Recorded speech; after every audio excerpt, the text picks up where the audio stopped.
జననానికి ప్రభువాక్యమే కారణం, మనుషుల జననానికి ఆ దేవుడే కారణం. జీవకోటి జననాల మరణాల రహస్యం, జగతి పుట్టుకకు ముందే పరమాత్మ సంకల్పం. తన కొరకు బ్రతకాలని, తన ప్రేమ తెలియాలని కష్టించి పనిచేసి ఈ సృష్టి కలిగించి మన కొరకు ప్రతిరోజు విశ్వాన్ని నడిపించిన ప్రకృతి జననానికి ప్రభువాక్యమే కారణం, మనుషుల జననానికి ఆ దేవుడే కారణం.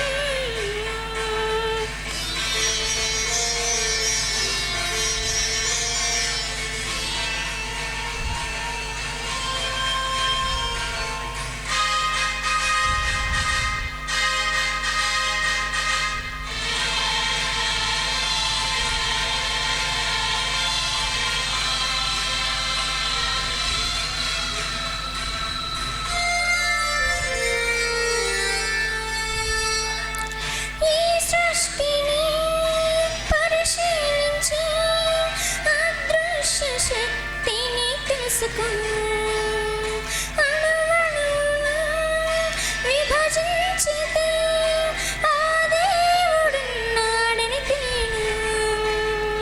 సృష్టిలోని అదృశ్య లక్షణము చూడు, నిన్ను తాకి వెళ్ళే ఆ గాలి లక్షణము చూడు. ఏ రూపము లేకున్నను నిన్ను తాకి వెళ్ళింది అదృశ్య రూపము ప్రకృతి జననానికి ప్రభువాక్యమే కారణం, మనుషుల జననానికి ఆ దేవుడే కారణం.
నిత్య శక్తి కలిగి ఉన్న దాని చూడు,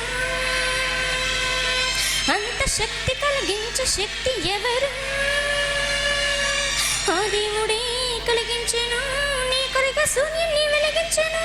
పరమాత్ముడే నడిపించెను, ఉదయాన్ని నీ కొరకు రప్పించెను.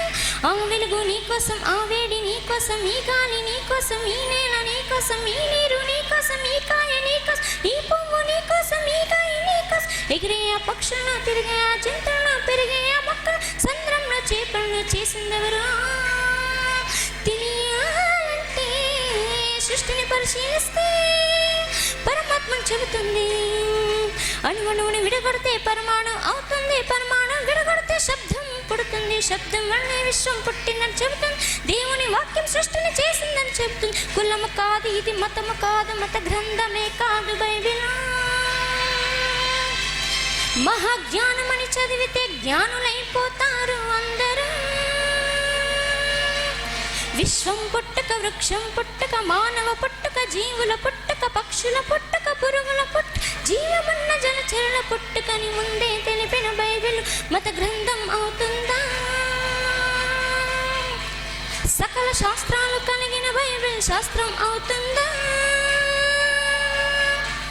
సృష్టికర్త వ్రాయించిన గ్రంథం, సృష్టిని గూర్చి తెలిపిన గ్రంథం, జనన మరణాలు తెలిపిన గ్రంథం, దేశ భవిష్యత్తు తెలిపిన గ్రంథం, సకల భాషలలో వెలిసిన గ్రంథం బైబిలు. ముద్రించిన వాటిలో మొదటి గ్రంథమే బైబిలు. ఈ వాక్యమే క్రీస్తు యేసని తెలుసుకో. ఇది నమ్మకపోతే రుజువుతో ఎదుర్కో.